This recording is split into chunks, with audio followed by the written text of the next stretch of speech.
Oh my god. She's so drunk.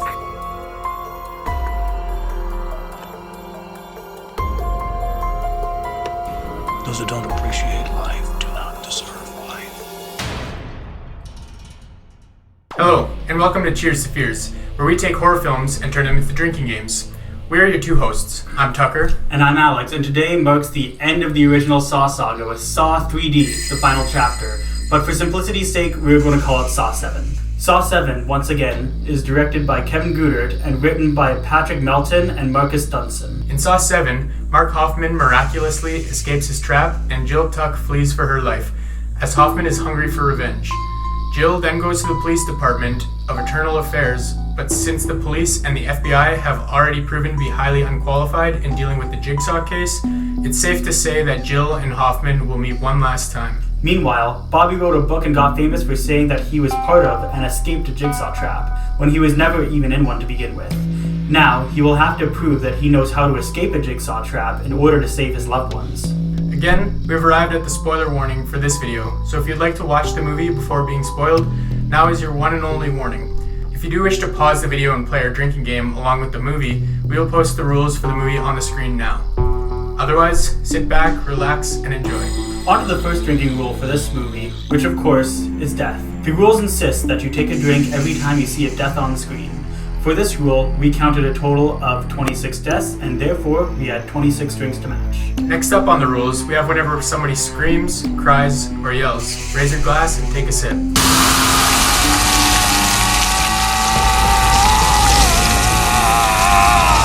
In this particular film, we counted 27 drinks. This number is quite inflated because of a certain scene that we will touch on later. Moving on to the rules that we use for each and every Saw movie. Once again, starting with Billy Dolls. If you spot one in the film, everybody playing along takes a drink. Our eyes found 8 Billy Dolls in this installment of Saw. Next, we have the rule if jigsaw or game is said. I want to play a game. Jigsaw killer. When you hear either of those two words, sip away, my friend.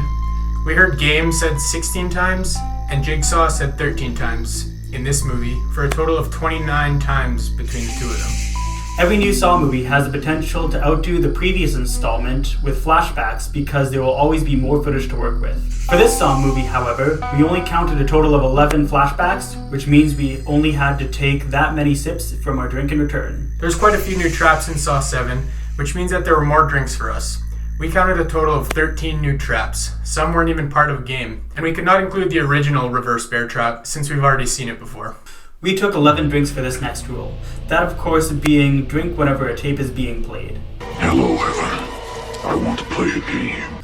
For Saw 7, we had to assume that everything was being played on a tape. So in some instances where Billy the Puppet was talking, we assumed he was talking through a tape.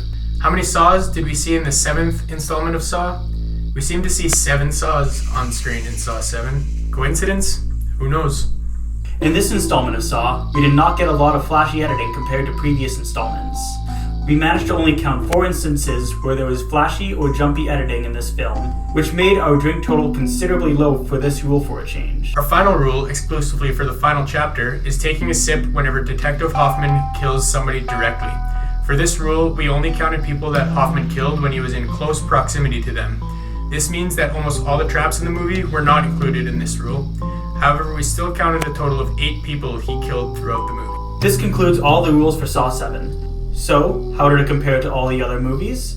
Well, this movie gave us a total of 144 sips, which is the equivalent to drinking slightly under 5 standard 12-ounce cans. That number is based off a 30 sip per can scale.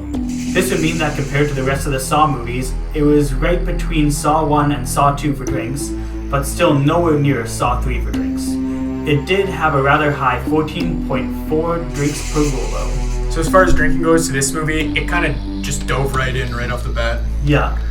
It started with the flashback, scream, game, and tape being played all within 5 seconds. Yeah, so you knew what you were getting into. Exactly. I guess one of the saving graces for this movie, however, is that there was not a lot of flashy editing. So for example, I think there was 4 instances where it was actually on screen. In saying that, I feel like that if there was a lot of flashy editing, or if it was, I guess, a normal Saw movie in those terms, it would have gotten dangerously close to Saw 3. And of course, we got the same old situation where we saw the trap, the tape gets played, we see the Billy doll, they say game, screaming happens, and then there's a death. So that same scenario happens just like it does with all the other movies, of course. Yep, it's a repeating trend at this point, which brings us into traps nicely, starting with the very first one, the execution trap.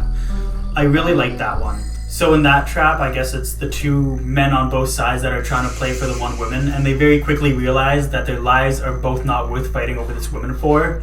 And this is how romances are formed, I guess, because you can see them later at the Jigsaw's Anonymous meeting where they're sitting side by side one another. So fun fact about those two guys that were involved with that trap, those are actually the two other people that were behind the two pig masks with Dr. Gordon near the end of the movie. Yeah.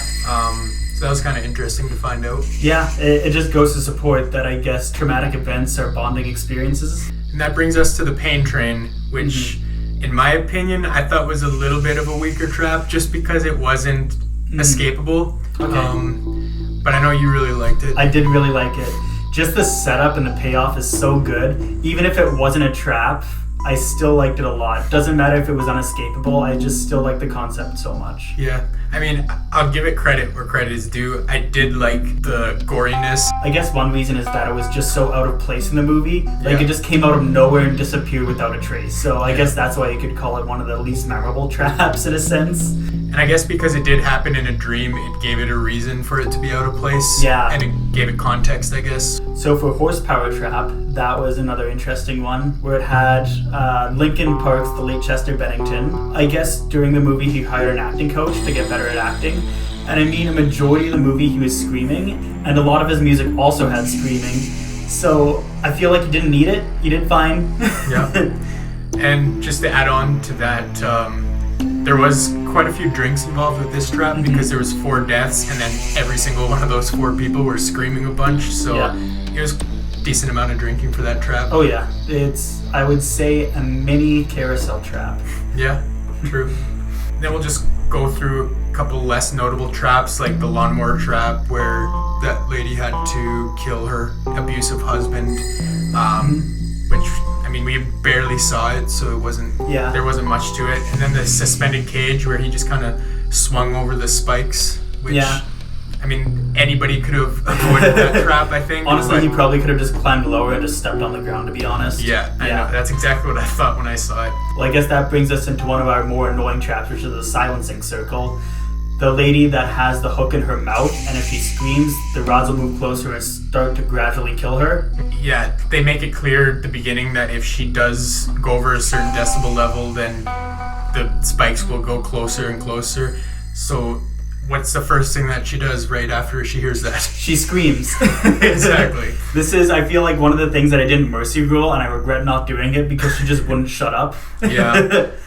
Well, her and then Bobby would yell at her for yelling and screaming too. Yeah. So it would just basically be Bobby like saying, shut up, shut up, shut up, shut up. Yeah. And then her screaming again immediately after. I feel like it's not even that hard to not scream in that trap, to be honest. I mean, if you have something being pulled out and then carving up your insides, and in the process, I feel like it could be kind of hard not to scream. But at the same time, if your life is in danger and it's dependent on not screaming, it could be relatively easy to withdraw your screams, I guess. I feel like she could have just done so much better in that trap.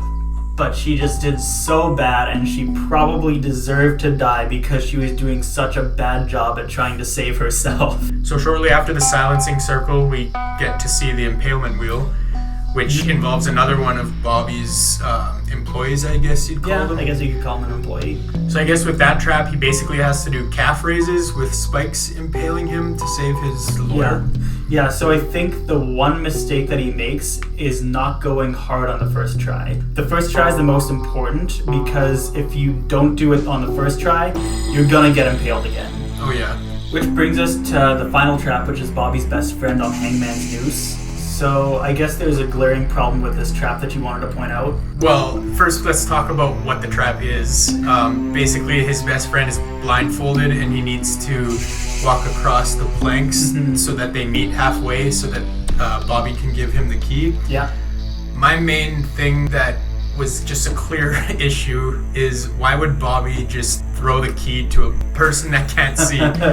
That's like probably 10 feet away from him. I know they had a time frame that they had to meet, but that whole situation could have been handled a lot better. Especially with him on both legs, just slowly shuffling about. I feel like he could have just gotten on all fours and actually used his hands to feel where he was going. Yeah, with that trap, I don't know, for me it was kind of just underwhelming. It wasn't that crazy or over the top trap that we're used to seeing in Saw. Yeah, I feel like it was one of the more underwhelming traps, especially compared to like the public execution. So the second last test that we see Bobby have to go through is basically ripping out his wisdom teeth for the combination to the door. That would be pretty painful, I must say. Yeah. So in this trap, he has to pull out his 2 teeth in the back of his mouth. I'm not sure if it's wisdom, molars, whichever ones he has to pull out. Anyways, in this trap, it would be super, super hard to do. What you have to do, I feel, is you have to have a running start. But for most of the time, he's just hunched over the table, just trying to rip at its jaw. That's not going to do the job. You have to just take a running start at a wall. Yeah, which he eventually learns with the second tooth, but the first one he spends a lot of time on. So Bobby does eventually get the combination, which then he has to take on the trap that he said he did in his book, which is the brazen bull. I guess in this one anyways, it's the brazen bull because of his wife, in which he had to hook his 2 pectoral muscles in his chest and then climb up, where I feel like there's a few problems with this trap. So first of all, people say how he could have just crawled up the chains and then just plugged it in. The main problem I have with that is he needs his hands to A, climb, and B, stay up there, so I feel like that's a little bit impossible. But the second part for it, which makes a lot more sense, is just standing on the hooks. Yeah, just standing on there and then lifting himself up and plugging the cords together, it would have been way easier and less painful. Oh yeah. Even if his feet did get a little bit poked from hooks. Who cares if his feet get poked? I mean, his wife's gonna be alive. Yep. Also, it goes to prove that Bobby can't create traps because he falls down and his wife dies. And speaking of his wife, it really sucks to be her because... Oh yeah, she didn't do anything. Exactly. She literally didn't do anything. And then she got cooked. Yeah, good choice of victims there, John. So I guess to go over a couple of the traps that we debated on not including in the rules was the gun trap, where Hoffman set up a machine gun and it basically just killed all of the police in that room. And then there was a cyanide box, which I feel was lackluster for the main fact that there was nothing on the line. So nothing really happened with that. They just kind of got gas and died. That's another reason why we were considering leaving it out. Yeah, and it also just happened really fast. Yeah, it's the exact same with the machine gun, really. Yeah. Where it just happened so quick and there was nothing they could do. One that we did not include as a trap, though, was a trap that was already in the series, which was the reverse bear trap. We included the 2.0 because it was different, but we did not include this one. Yeah, and like you said, the reason we didn't include it was simply because it was one that we already saw, so it wasn't considered a new trap. Yeah, but we didn't see the payoff for it. True. There was 7 films, and we finally got to see the payoff for it in this movie. Yep, and they made it real gory, which I liked. There was a tongue. We got a good old Gene Simmons. And speaking about gore, I think that this movie, out of all of the Saw movies, was probably the goriest. I know all of the Saw movies are known for its gore, but this one, I think you just got to see more. And another thing that makes the movie so gory is just Hoffman going on a murder spree. Oh yeah. Yeah, Hoffman in this movie, I feel like really made a lot of it. Hoffman just wanted to flex on everybody, show that he was a badass, and I feel like he accomplished that.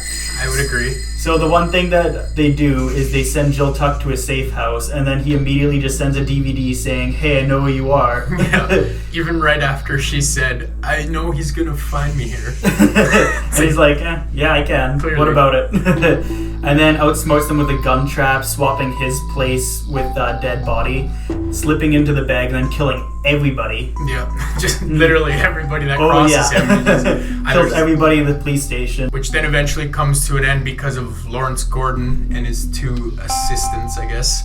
Lawrence Gordon's return to this movie was a very welcomed one. We didn't see him in the past 5 installments. I think the main reason that he wasn't in the other movies is because there was a lawsuit with him in the first movie. Yeah. Where he was trying to get more money, there was a money dispute, it was settled outside of court, and he was finally going to come back for the 7th one. But I just love his introduction coming back, having to put his leg against the steaming pipe, and then just him at the meeting, the Jigsaw's Anonymous, whatever you want to call it, Yeah. just acting so weird and passive aggressive. So far away from everybody else in the shadows. And then just, what's his name? I think the best friend's name, Kale. Mm-hmm. He's just like, yo, what was that guy's problem? It's like, that's Lawrence. He's been here forever. He's been here longer than me. Yeah. So just adding on to that, I liked how they revealed that Lawrence was another one of Jigsaw's assistants, where he basically did all of the medical procedures, like putting the key behind the eye, for example. Yeah. I did like that reveal. It was kind of unexpected. Well, it was a bit of a fan theory that he was the one doing the operations.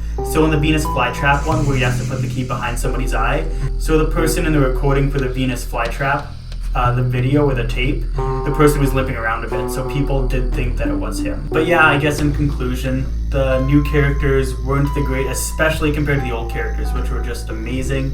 You really miss Lawrence Gordon after a long time. He definitely played the part of a sociopath. You can just see how much he changed since the first movie, just the way that he was acting at Jigsaw's Anonymous. Yep. And yeah, of course, with like the return of Hoffman, Jill Tuck, even Gordon, it kind of helped with introducing the new characters, just because we had somebody else to lean back on, so it helped bring them in a little bit better.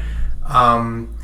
Even though, especially with Matt Gibson's case, he was a pretty dumb character, which kind of leads us into a certain ceremony.